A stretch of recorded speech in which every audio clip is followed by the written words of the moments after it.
Alors, c'est un enregistrement public devant le 1259 en ce vendredi après-midi, fin de semaine éreintante, où le soleil se cache, mais est dans notre cœur. Et justement, le soleil, on va faire une présentation sur le soleil. Et pour cette présentation-là qu'on va créer de toutes pièces, on va utiliser un logiciel qui s'appelle PowerPoint. Alors, on a différents objectifs à notre présentation. Les objectifs sont les suivants. On va créer une présentation de base où on va avoir dans un premier temps plusieurs diapositives. Ces diapositives-là, on va pouvoir les déplacer, les replacer dans l'ordre qu'on veut, en créer des nouvelles avec différents thèmes, différentes couleurs, différentes saveurs, différents goûts, si vous voulez. Le contenu de ces diapositives-là va pouvoir être du texte, des images, du son, sans toutes les expérimenter dans la présentation. On va voir qu'on peut insérer beaucoup plus que juste ça. Ça peut aller jusqu'à des liens sur Internet, des vidéos et même des animations flash. On va voir comment créer des effets d'animation pour rendre la diapositive interactive au niveau visuel, sans non plus tomber dans l'effet contraire. L'effet d'animation permet, entre autres, de donner un peu de pep à une présentation, mais peut aussi, quand on en met trop, donner mal au cœur. Même chose pour les transitions, on va voir comment les appliquer, puis on va voir que c'est bien de les faire avec parcimonie, parce que trop de transitions, c'est comme pas assez. Alors, on va regarder ça ensemble. Alors, premièrement, vous devez savoir que PowerPoint est un logiciel de la suite Office de Microsoft. Juste démarrer un petit logiciel de Zoom. Fonctionne comme la majorité des suites Microsoft par rapport aux versions 2007 et ultérieures, c'est bien ça. Donc, on a des rubans en haut, tout simplement, qui nous donnent différentes options de menu. Principalement, au début, on commence avec le ruban Accueil. Alors, on le voit juste ici, là, le ruban Accueil, il est juste là. Où est-ce qu'on a les différentes fonctions de mise en forme? On a différentes fonctions comme copier-coller, nouvelle diapositive, format du texte, format des paragraphes, dessin. Alors, on va commencer avec notre première diapositive, qui est toujours une diapositive de titre. Règle numéro 1, quand on fait une présentation, toujours faire le contenu et après faire le contenant. Ce que ça veut dire, c'est qu'on fait toujours le texte et les choses qu'on a à dire pour commencer et à la fin, on s'occupe de la mise en forme ou de ce que ça a de l'air au niveau final. Alors, on va faire rapidement une présentation sur le soleil et on va dire, disons le soleil, je sais pas si une étoile plus brillante que Justin Bieber, disons. OK. Bieber. Bon, OK. Alors, on fait cette présentation-là. C'est notre titre et notre sous-titre. On se casse pas la tête. On pourrait lui rajouter une image. Hein? Comment on fait pour rajouter une image? Ben, il y a deux méthodes. On va utiliser une première méthode qui est d'utiliser le menu Insertion. Dans Insertion, on peut insérer toutes sortes d'affaires. On a Image. Et là, il s'agit, lorsqu'on clique sur Image, d'aller dans un dossier. Évidemment, il faut que votre image soit enregistrée sur l'ordinateur. Alors, moi, j'ai prévu le coup. Je me suis fait des images de soleil pour commencer. On va faire une image, ordinaire comme ça. Et on insère l'image. Hop! On peut placer l'image où on veut. On peut placer l'image dans le sens qu'on veut. Quoique dans le cas de mon soleil, ça change absolument rien. Je l'ai placé à l'envers, ça ne change rien.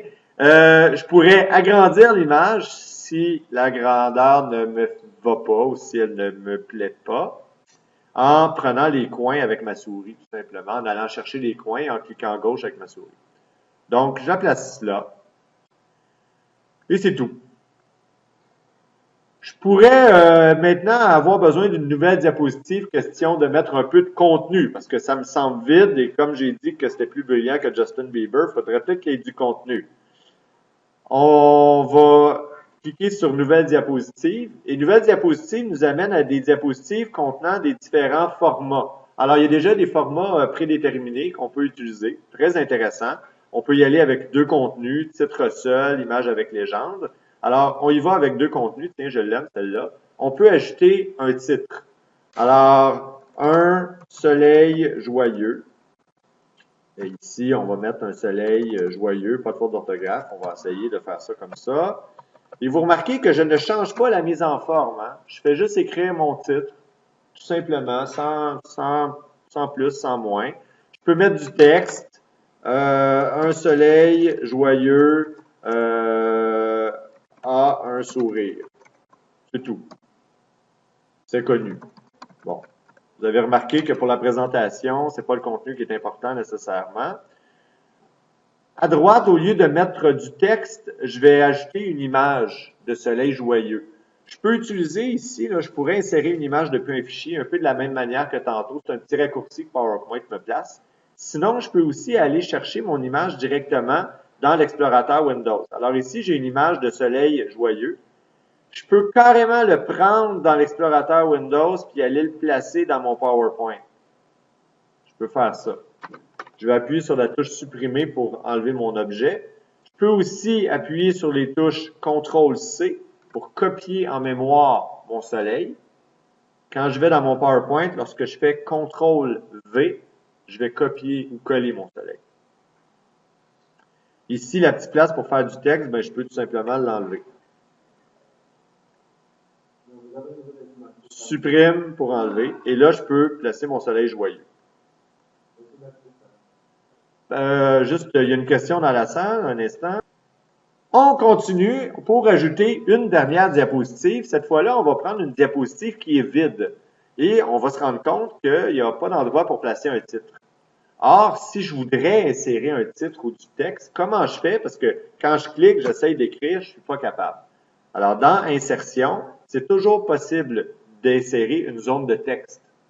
Alors, on sélectionne zone de texte et là, on est prêt à insérer une zone de texte. On clique et on va commencer à taper. Disons, un coucher de soleil.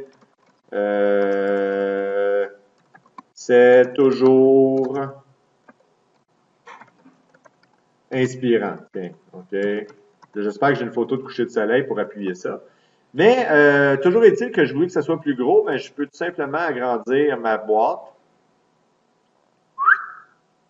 Oups, et ça marche pas. Qu'est-ce que je fais pour la grossir? Je sélectionne mon texte. Excusez, j'ai de la misère parce que je n'utilise pas une souris conventionnelle. Je sélectionne tout mon texte et je peux, à l'aide du menu Accueil, changer pour mettre du gras, changer la police si je veux. Je peux mettre une police comme je veux. Je peux agrandir la police. Je peux y mettre de l'ombre. Je peux faire ce que je veux avec mon texte. On peut aussi insérer des formes. Des fois, j'ai besoin d'avoir une forme comme une bulle. Exemple, je pourrais prendre une forme, là, j'ai tout plein de choix. Bon, j'ai des bonhommes sourires, j'ai des soleils, mais j'ai aussi des choses comme ça ici, bulles et légendes, qui peuvent être intéressantes. Je la prends, je clique dessus et j'agrandis une bulle. Je peux faire penser. Je peux mettre une pensée à l'intérieur. Ici, je peux déplacer les différents éléments. Le petit bouton jaune me sert à déplacer ça. Le petit bouton vert me sert à virer ça dans tous les sens. Et les boutons de côté me servent à grossir et rapetisser mon objet.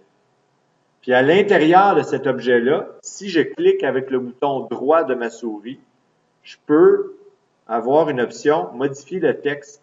Et là, je vais pouvoir écrire pensée positive du jour. Ben, il y en a qui vont marquer spécial de la semaine, là, parce qu'ils font ils font des trucs pour vendre, mettons, du spaghetti. Et vous pouvez grandir le texte à l'intérieur, le mettre en gras et toujours changer la police. Et vous voyez directement à quoi ça ressemble. Donc, c'est comme ça pour tous les objets. Parfois même, vous allez être pris avec un deuxième objet. Mettons que je voudrais mettre un bonhomme sourire. Alors, je mets un bonhomme sourire. Bon, c'est pas nécessairement recommandé par l'ordre des pharmaciens, là, mais je mets un bonhomme sourire quand même. Je vais changer la couleur. Regardez dans Format ici en haut à droite. Juste ici. Je vais pouvoir changer la couleur de mon objet. Quand mon objet est sélectionné, il y a différents thèmes que je peux utiliser pour changer les couleurs, déjà de façon déterminée. Ou je peux changer la couleur de remplissage. Mettons qu'il manque d'air. Je peux mettre un bonhomme qui manque d'air, comme ça. Puis, je pourrais y mettre un contour d'une couleur différente. Bon, peu importe si c'est joli ou pas, là. Je voudrais, par contre, que mon bonhomme soit à moitié caché en arrière de mon nuage. Comment je fais? Vous devez savoir qu'avec PowerPoint, il y a des couches. Pas des couches Pampers, mais des couches au sens, un peu comme si on place des feuilles sur un bureau les unes par-dessus les autres. On est capable de cliquer droit et de dire au logiciel de placer ce document-là ou cet objet-là à l'arrière-plan. Et ça me permet de superposer différents objets de façon à ce qu'ils se placent comme je le veux. Bon, fait que jusqu'à date, ce qu'on a fait, qu'est-ce qu'on a fait? On a créé une présentation de base avec plusieurs diapositives. On a contenu de texte, des images. On n'a pas mis de son. On pourrait essayer ça. Donc, on va essayer de mettre du son. Alors, disons que je voudrais avoir du son sur ma diapositive numéro 2, un soleil joyeux. On met de la musique. J'ai déjà téléchargé un son dans une banque de sons gratuite et open source, Mystery, qui est un son de film d'horreur. Donc, ça va bien aller avec notre affaire de soleil joyeux. Alors, on va aller dans Insertion. Insertion de quoi? Je devrais avoir insertion de médias juste ici. Insertion audio. Audio à partir du fichier. Et là, ben, je vais chercher, encore une fois sur mon bureau, dans mon dossier présentation, j'avais enregistré un fichier MP3 qui est là et j'insère le document audio à l'intérieur de PowerPoint. Alors, ça me permet de faire écouter intégré à l'intérieur du fichier. Je suis pas obligé d'avoir ma source, là, elle va être enregistrée à même mon document PowerPoint quand je vais l'enregistrer. Alors, ça me permet d'avoir un document qui est multimédia. Alors, lorsque je suis prêt à faire écouter ce son-là, ben, j'ai tout simplement appuyé. Et là, vous voyez l'ambiance de soleil joyeux, film d'horreur. Vous êtes tous mêlés, on est tous contents. Donc, c'est intéressant et on a aussi on peut régler le volume directement à partir de ça. Fait que c'est comme un petit lecteur audio et c'est la même chose pour les vidéos. Alors, faites attention, c'est très peu recommandé de mettre des vidéos à l'intérieur de PowerPoint. Premièrement, vous allez avoir une baisse de performance majeure et ça devient un fichier excessivement lourd. Donc, si vous mettez un fichier très volumineux, un vidéo à l'intérieur, ça va alourdir la grosseur de votre fichier et je vous recommande pas ça. Par contre, on pourrait très bien faire un lien vers une vidéo sur YouTube, par exemple. Alors, disons qu'on démarre un furteur pour, par hasard, aller chercher une vidéo sur YouTube. Alors, disons qu'on y va avec, je sais pas moi, un soleil. Hein? Tiens, une vidéo sur le soleil, on devrait trouver ça quelque part sur YouTube. On devrait être capable de trouver une vidéo sur YouTube. Bon, le soleil dans tous ses états, qu'est-ce que c'est ça? 22 000 vues. Le soleil, un documentaire sur le soleil. Alors, je tombe sur un documentaire sur le soleil. Ce que je vais faire, c'est que je vais copier en mémoire juste le lien. On va laisser faire la transplantation cardiaque, là, désolé. Et on pourrait insérer un lien ici, n'importe où. Alors, je pourrais faire c'est connu, Enter, et taper vidéo YouTube. Là, vous allez me dire, waouh, ouais, mais Sébastien, le lien n'est pas là. On souligne, on clique droit et on devrait avoir une option de lien hypertexte. Ça va nous amener sur Internet par la suite. Oup! Et là, vous avez tout simplement à faire CTRL-V ou coller sur la petite case qu'il y a en bas, là, où il est marqué adresse juste ici. Alors, je vais coller mon adresse de YouTube de tantôt. Là. Touc, zouk, et c'est réglé.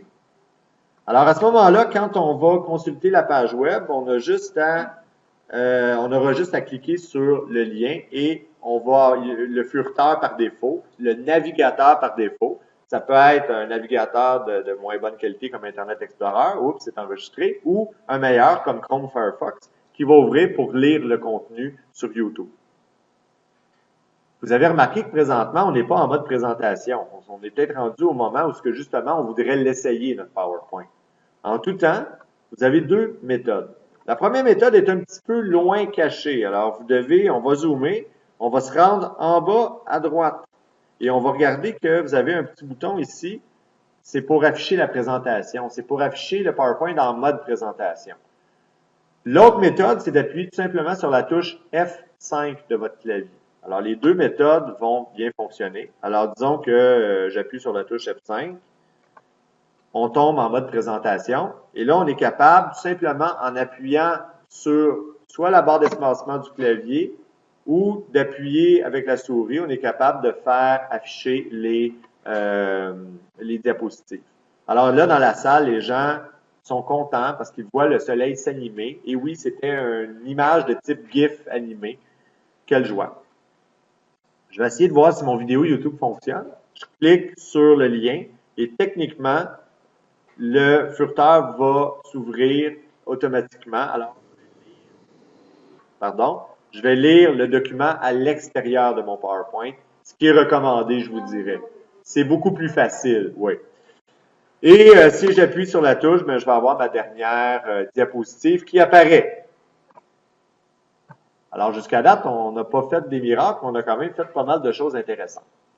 Il reste les petits trucs que j'appelle, disons, tape à l'œil, mais qui des fois peuvent rendre l'expérience plus agréable. On est capable de changer toutes les diapositives individuellement, mais on est capable aussi d'appliquer ce qu'on appelle des thèmes aux diapositives. Attendez, dans Création. Dans Création, on est capable de changer. Il y a plein de thèmes qui sont déjà fournis à l'intérieur pour changer le look, l'apparence de vos diapositives tout d'un coup. Alors, d'un clic, la grosseur du titre, la grosseur du sous-titre, la grosseur de tous les trucs vont changer. C'est pour ça que ça me donnait rien dès le début de changer la grosseur des fichiers du texte. On fait la grosseur du texte à la fin complètement. Alors, vous pouvez changer de thème comme vous voulez. Là, bon, disons que vous aimez le bleu. Oui, c'est merveilleux, on est tous contents. Vous pouvez changer sinon juste les couleurs et vous voyez les modifications apparaître au fur et à mesure de vos choix qui vous donnent un aperçu intéressant, les polices, etc., etc. On est capable aussi de modifier les transitions. Les transitions, c'est lorsque je fais, donc quand je suis en mode visualisation, lorsque je passe de ma première à ma deuxième diapositive, je peux avoir des effets de transition. Alors, il s'agit de sélectionner la première diapositive et, en fait, la deuxième. Pour accéder à la diapositive numéro 2, vous allez avoir différents effets comme pousser, balayer, alvéole, etc.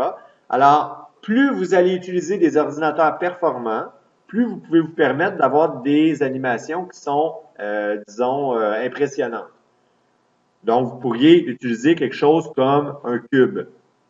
Ouh, et puis là, par contre, si vous utilisez un ordinateur de moins bonne performance, n'allez pas dans ce genre d'animation-là. Ça ne fonctionnera pas bien. Allez plutôt dans des animations telles que coupé ou fondu, où est-ce que là, on va avoir une animation plutôt qui va ressembler à ça. C'est vraiment juste un petit flash qu'il y a eu, c'est très subtil. Ou sinon, on pourrait utiliser quelque chose comme une poussée, qui pourrait ressembler à ça. Alors, c'est à vous de vérifier les effets que vous voulez. Là, il y a alvéole qui donne le mal de cœur, là, si vous voulez essayer, c'est tout à fait intéressant. Le but, c'est d'en choisir une ou deux, mais de ne jamais faire une présentation qui démontre vos capacités à utiliser toutes les transitions. Ça aurait l'effet contraire. Je vous dis, là, dans le milieu, là, c'est « Oh, wow, regardez le gars qui est capable de faire toutes les transitions, il voulait nous faire un beau spectacle, on va lui donner une médaille, puis finalement, ça ne marchera pas. » Vous avez la durée de la transition, vous pouvez choisir de l'appliquer partout. Donc, si vous choisissez une transition que vous aimez beaucoup, comme pousser, disons, je la trouve intéressante, je veux que toute ma présentation utilise ça, je clique sur « Appliquer partout » et là, ben, quand je vais regarder, visualiser mes diapos, ben, elles vont s'afficher avec la même transition. Ça amène un certain dynamisme au changement de diapositive. Il ne faut pas, par contre, que les transitions deviennent plus intéressantes que votre propre propos. Finalement, il se pourrait que je vais créer une nouvelle diapositive pour le dernier truc, disons une diapositive de titre et contenu, où est-ce que je pourrais avoir une liste de choses à dire. liste de choses à dire. Et dans ma liste de choses à dire, je vais avoir une liste à puces. Alors, premièrement, alors vous allez me donner des choses à dire. Un soleil, finalement, c'est chaud. Finalement, c'est clair.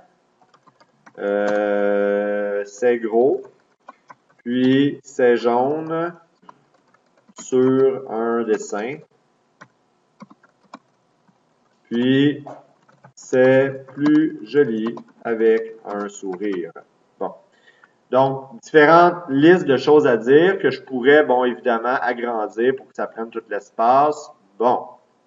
Je voudrais que chacun de ces points-là apparaisse les uns après les autres lorsque je vais discuter, de façon à ne pas montrer le contenu au complet tout d'un coup. Alors, qu'est-ce que je vais faire? C'est que je vais sélectionner ma boîte de texte. PowerPoint sait que ce sont des points. À chaque fois que j'ai fait un retour de chariot, le fameux Enter, là, il sait que c'est un point différent.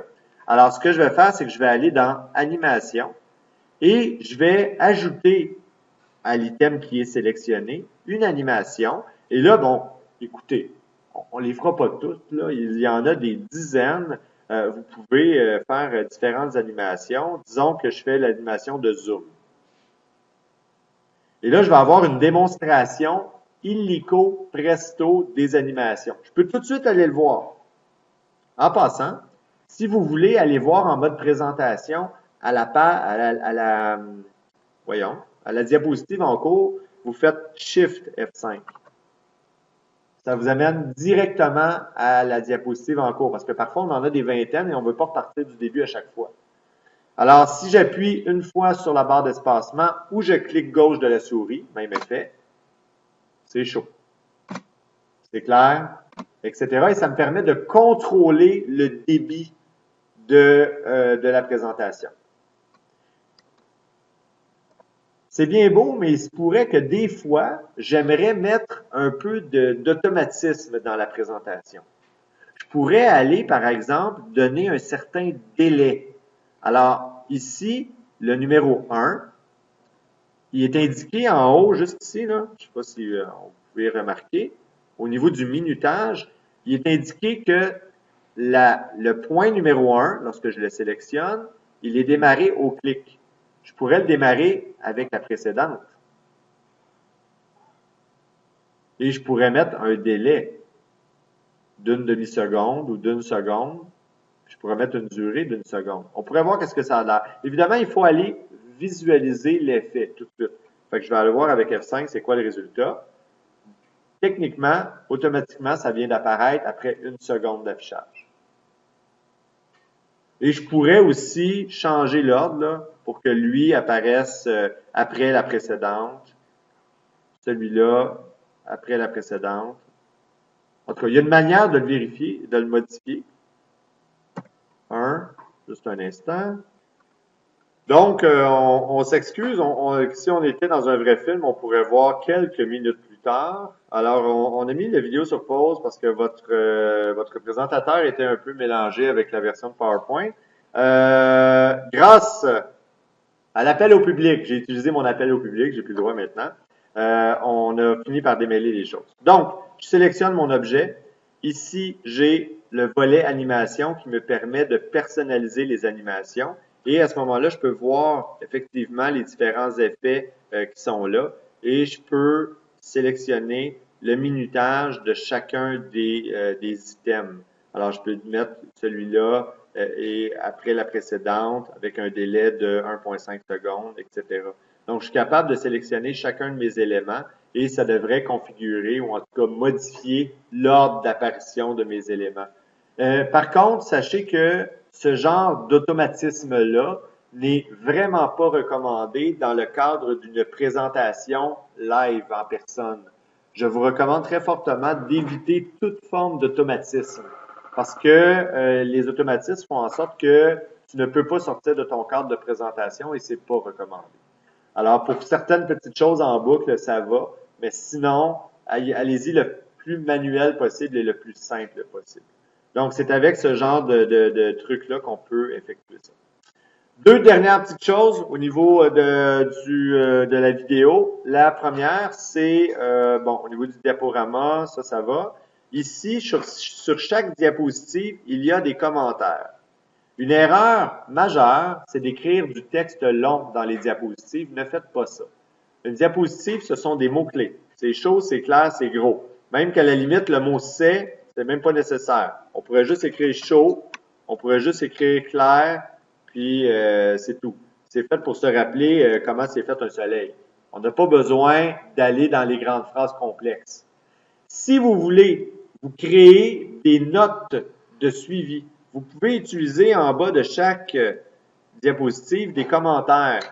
Ici, je prends des notes, des choses que vous voulez dire. OK? Donc, ici, j'ai mal écrit mon affaire. Donc, ici, je prends des notes, c'est des choses que vous voulez dire, tout simplement.